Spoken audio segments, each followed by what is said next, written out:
तो दोस्तों, स्वागत है आपका हिस्ट्री जंक्शन हिंदी पर। आज हम सीधे मुद्दे पर आ रहे हैं, खासकर उन सभी के लिए जो बीएसटीसी और पीटीईटी की तैयारी कर रहे हैं। ये है आपकी राजस्थान जीके की महामैराथन क्लास, एक ऐसा रैपिड फायर रिवीजन जो आपको एग्जाम के लिए पूरी तरह तैयार कर देगा। ये रहा हमारा आज का प्लान। हम शुरुआत करेंगे राजस्थान की ज्योग्राफी से, फिर गोता लगाएंगे यहाँ के शानदार किलों और इतिहास में। उसके बाद देखेंगे यहाँ की रंग बिरंगी कला और संस्कृति, और फिर समझेंगे कुछ जरूरी सरकारी योजनाएं, और आखिर में बात करेंगे आपकी सफलता के रास्ते की। चलिए तो शुरू करते हैं। हमारा पहला पड़ाव है भूगोल, और यहाँ हम सिर्फ उन नंबरों और फैक्ट्स पर फोकस करेंगे जो एग्जाम में सीधे सीधे पूछ लिए जाते हैं। ये तो एक क्लासिक सवाल है जो बार बार आता है। 826 किलोमीटर, ये है राजस्थान की उत्तर से दक्षिण तक की लंबाई। ये एक ऐसा बेसिक फैक्ट है जो हर कैंडिडेट को पता होना ही चाहिए। और ये रहा एक और इंपॉर्टेंट नंबर, 1070 किलोमीटर्स। ये है राजस्थान की अंतर्राष्ट्रीय सीमा की लंबाई जो पाकिस्तान से लगती है।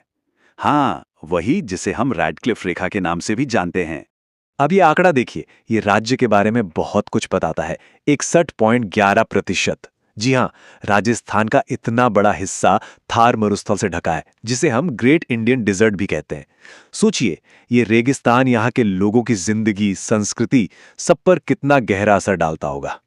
अब एक बहुत ही जरूरी कॉन्सेप्ट को समझते हैं, 50 सेंटीमीटर समवर्षा रेखा। देखिए, ये एक तरह की इमेजिनरी लाइन है जो राजस्थान को मोटे तौर पे दो हिस्सों में बांटती है। एक तरफ पश्चिम का सूखा इलाका और दूसरी तरफ पूर्व का थोड़ा कम सूखा इलाका। ये सवाल अक्सर एग्जाम में कंफ्यूज करने के लिए पूछा जाता है, तो इसे अच्छे से याद रखिएगा। अच्छा, बताइए झीलों का शहर किसे कहते हैं? अरे वाह, सबको पता है, उदयपुर। अपनी खूबसूरत झीलों जैसे पिछोला, फतेह सागर, जयसमंद की वजह से उदयपुर को ये नाम मिला है, जो बिल्कुल सही भी है। पुराने ग्रंथों में किलों को अलग अलग कैटेगरी में बांटा गया है, जैसे गिरिदुर्ग मतलब जो पहाड़ पर बने हों, धावन दुर्ग जो रेगिस्तान में हो, जलदुर्ग जो पानी से घिरे हों, और स्थल दुर्ग जो समतल जमीन पर बने हों। इन कैटेगरी को समझना बहुत जरूरी है। तो चलिए एक छोटा सा टेस्ट हो जाए।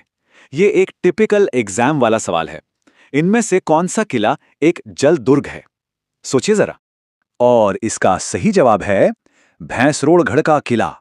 ये किला चंबल और बामनी नदियों के संगम पर बना है, जो इसे जलदुर्ग का एक परफेक्ट एग्जाम्पल बनाता है। इतिहास से एक और सवाल जो बार बार आता है, 2.5 साके के लिए कौन सा किला मशहूर है?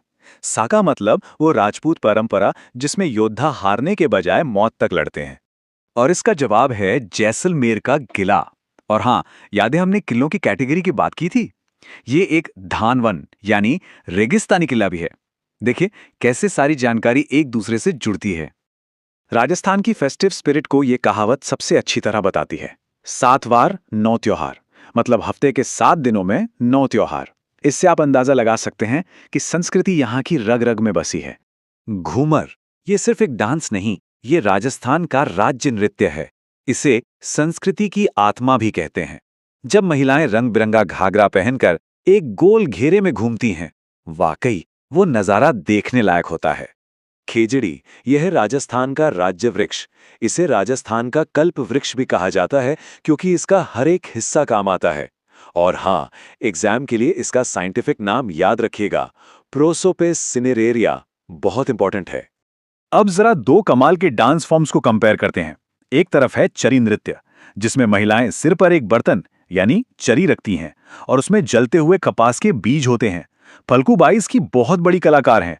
दूसरी तरफ है भवाई, जो एक प्रोफेशनल डांस है जहां कलाकार सिर पर 8-9 मटके रखकर डांस करते हैं। दोनों में ही गजब का बैलेंस चाहिए होता है। तो इस सेक्शन में इन 3 योजनाओं पर खास ध्यान दीजिए। पहली, राजस्थान सहकारी गोपाल क्रेडिट कार्ड योजना। इसमें पशुपालक परिवारों को 1 लाख रुपए का बिना ब्याज का लोन मिलता है। दूसरी है मुख्यमंत्री युवा स्वरोजगार योजना, जिसमें 18 से 45 साल के बेरोजगार युवाओं को अपना काम शुरू करने के लिए 1 लाख का इंटरेस्ट फ्री लोन मिलता है। और तीसरी, मुख्यमंत्री आयुष्मान आदर्श ग्राम पंचायत योजना। जो पंचायतें हेल्थ के सारे टारगेट पूरे करती हैं, उन्हें 11 लाख रुपए का इनाम मिलता है। ये पॉइंट्स याद रखने में बहुत आसान है। तो देखिए, ये बहुत सिंपल है। स्टेप 1, जो भी फैक्ट्स हमने आज पढ़े उन्हें एकदम पक्का कर लीजिए। स्टेप 2, मॉक टेस्ट दीजिए, खूब प्रैक्टिस कीजिए ताकि एग्जाम के पैटर्न की आदत हो जाए। स्टेप 3, रेगुलर रिवीजन ताकि कुछ भी भूले नहीं। और स्टेप 4, और भी ऐसे ही बेहतरीन कंटेंट के लिए हिस्ट्री जंक्शन हिंदी को सब्सक्राइब करना तो बनता है। तो दोस्तों, ये थी हमारी आज की महामैथन क्लास। अगर आपको इससे मदद मिली हो तो ऐसी ही और क्लासेस के लिए हिस्ट्री जंक्शन हिंदी को जरूर सब्सक्राइब करें। और हाँ, कमेंट्स में हमें बताइए कि अगला टॉपिक कौन सा होना चाहिए। आपकी राय से ही हम आपके लिए और भी बेहतर कंटेंट बना पाएंगे।